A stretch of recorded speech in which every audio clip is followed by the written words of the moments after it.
Allez, salut les amis, c'est parti pour la matinale du mardi. Il est 10h24. On commence directement par Bitcoin sur le daily. Toujours pareil, rien à signaler. Donc du coup, on passe sur le H4. Sur le H4, ici, pardon, toujours dans une structure swing haussière. Structure interne toujours baissière. L'order flow s'est retourné à la baisse, invalidant mon scénario de long et transperçant mon POI. Donc, nous sommes désormais dans le iron final du swing pullback. On cherche des shorts et on est, laissez-moi regarder. Ouais, on était en train de faire une mitigation de ce POI, de ce supply ici, qu'on vient de transpercer.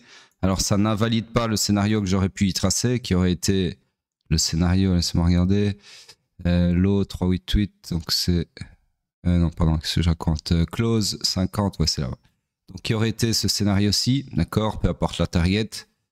Donc, en gros, on a invalidé le supply associé à ce scénario, puisqu'on l'a transpercé, mais on n'a pas encore retourné l'order flow, donc le scénario ici reste valide, d'accord. Et target, eh bien, c'est la target de la destinée interne, tout simplement, d'accord. Donc, le run du week low.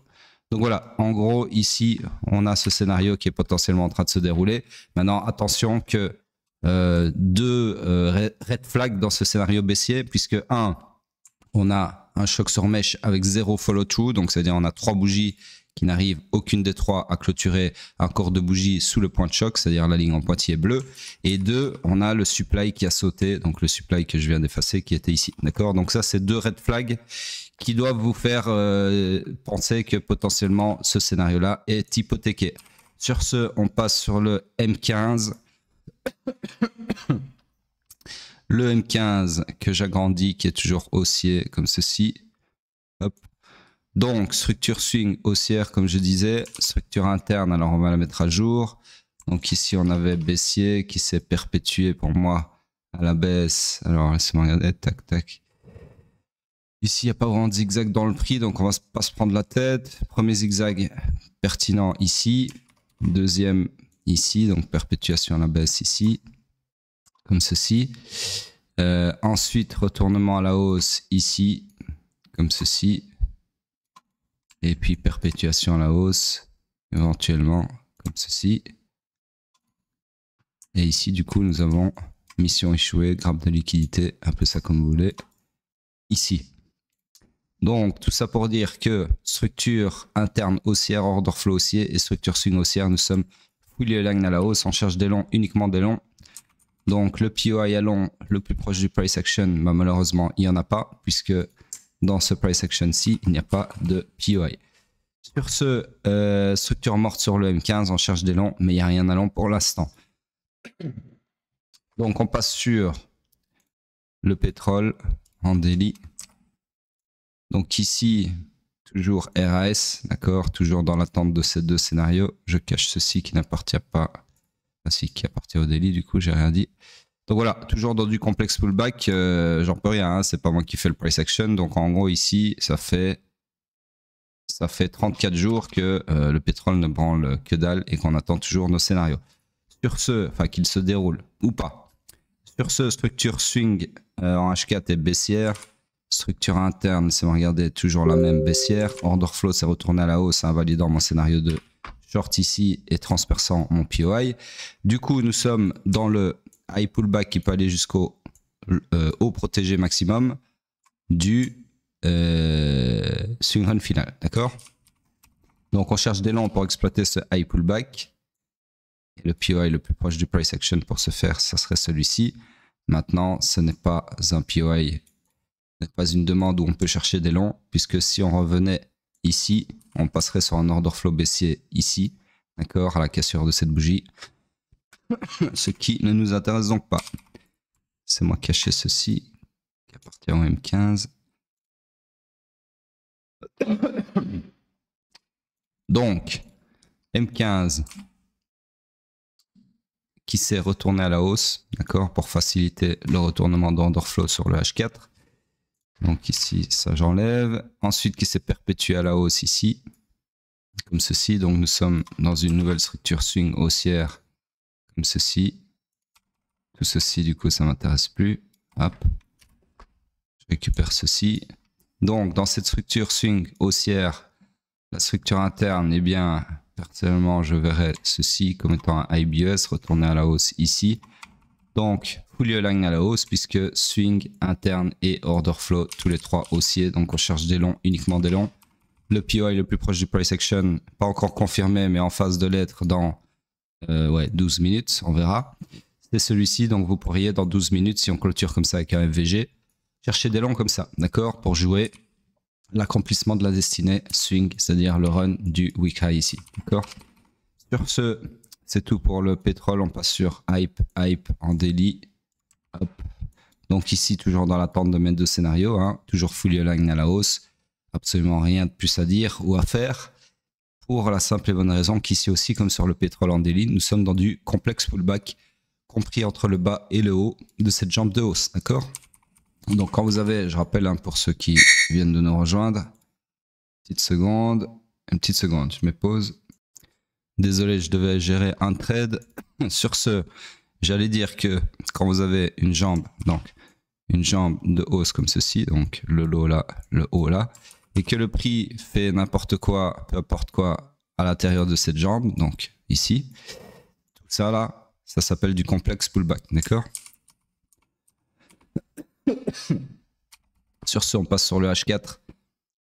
Je vais vite terminer parce que j'arrête pas de tousser, ça me casse les couilles. Structure swing haussière, structure interne, c'est moi regarder, donc perpétuer à la hausse ici, comme ceci. Order flow baissier, d'accord. Donc là, vu que l'order flow est passé baissier, mes scénarios sont tous les deux invalidés, puisque maintenant, je cherche des shorts. On a également transpercé ce POI. Celui-ci, il avait déjà été mitigated par le premier scénario. Donc là, au moment où on a choqué à la baisse, on a laissé, enfin plutôt une bougie après, on a laissé un supply ici, dans lequel on est en train de faire une mitigation, d'accord, jusqu'à preuve du contraire. Donc en gros là, j'aurais pu vous tracer ce scénario-là, laissez-moi regarder, clôture 44,16, ouais c'est là, un scénario comme ceci, target, nouveau low par exemple, peu importe, comme ceci, ok. Donc tout ça pour dire que, c'est moi qui ai effacé ça, structurellement parlant, nous sommes dans le high pullback qui peut aller maximum jusqu'au low protégé du swing run final, d'accord. Donc on cherche des shorts pour exploiter ce high pullback. Maintenant, encore une fois ici, si vous utilisez un zeste de QI, vous pouvez vous dire que cette structure swing, cette structure interne haussière, son but dans la vie, c'est de faire quoi? C'est un high pullback maximum jusqu'ici, et que là, en fait, elle a déjà presque atteint son maximum ici, d'accord. Donc potentiellement, le high pullback est terminé, et là, on est en train de repartir en high run final pour repasser sur un order flow haussier pour faciliter l'accomplissement de la destinée swing qui, elle, est dans son swing run final, d'accord? Ou pas. En tout cas, c'est ce qu'on pourrait se dire sur base de ce price action, puisqu'il ne reste plus rien dans la structure, d'accord? En gros, je vais vous le refaire en replay, ce sera peut-être plus facile à comprendre. À partir du moment où vous avez le IBOS ici, vous savez que vous êtes dans votre structure interne haussière. Son but dans la vie, c'est quoi? Après un IBOS, on s'attend à un high pullback. High pullback qui peut aller jusqu'où? Jusqu'au low protégé ici, d'accord?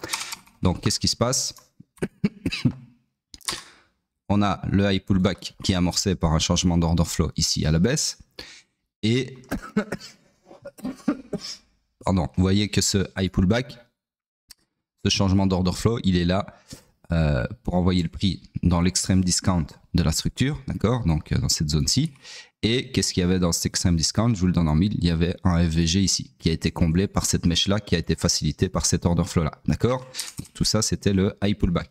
Et donc maintenant, potentiellement, avec la remontée du prix, on peut se dire que on va rebasculer sur un order flow haussier et accomplir la destinée à la hausse. Bien évidemment, ça reste de l'anticipation, puisque là, techniquement parlant, vu que l'order flow est toujours baissier, on est toujours dans le high pullback, d'accord? Et il peut toujours aller jusque-là. Il peut aller même sweeper ce strong low, ok? Mais on peut se dire, avec le raisonnement que je viens de faire, que potentiellement, on pourrait partir comme ça, ok? Maintenant, encore une fois, j'insiste, ça reste des suppositions. Et on n'est pas là pour faire des suppositions. Bon, on fait chier, avec le replay, on ne peut pas effacer ce qu'on a fait. Donc, il faut l'effacer à la main. Bref, sur ce, laissez-moi regarder juste un truc sur notre écran. Ok. Sur ce, on est dans ce scénario-là jusqu'à preuve du contraire et on passe sur le M15. Sur le M15, toujours, c'est moi regarder. Ah bah non, je crois qu'on était sur ciel. Donc on a fini pardon, pour Hype et on passe sur Bitcoin en weekly. Du coup, comme ceci. Donc ici, toujours RAS, puisque toujours sur une inside bar, on n'a toujours pas supé rien du tout par rapport à la bougie de la semaine précédente. Donc rien à dire de plus, si ce n'est qu'on a une petite remontada en cours. Sur la dominance du surplace, hein, pas grand chose à dire. Ok, toujours dans ce scénario jusqu'à preuve du contraire. Et forcément, sur Ethereum contre Bitcoin, un peu pareil, d'accord. Ethereum qui continue de grind up.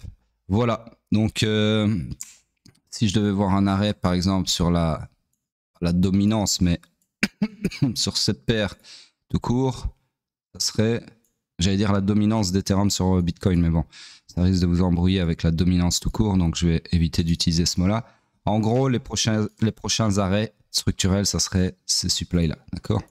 Voilà, donc c'est là où on pourrait voir un retour de la faiblesse d'Ethereum contre Bitcoin. Ou pas, hein, parce que, comme je vous ai dit, toute cette liquidité là, ça peut pas rester là comme ça indéfiniment. Okay, bref, voilà donc pour cette matinale. Sur ce, laissez vos commentaires, retweetez le tweet annonciateur de la matinale et je vous dis à plus tard.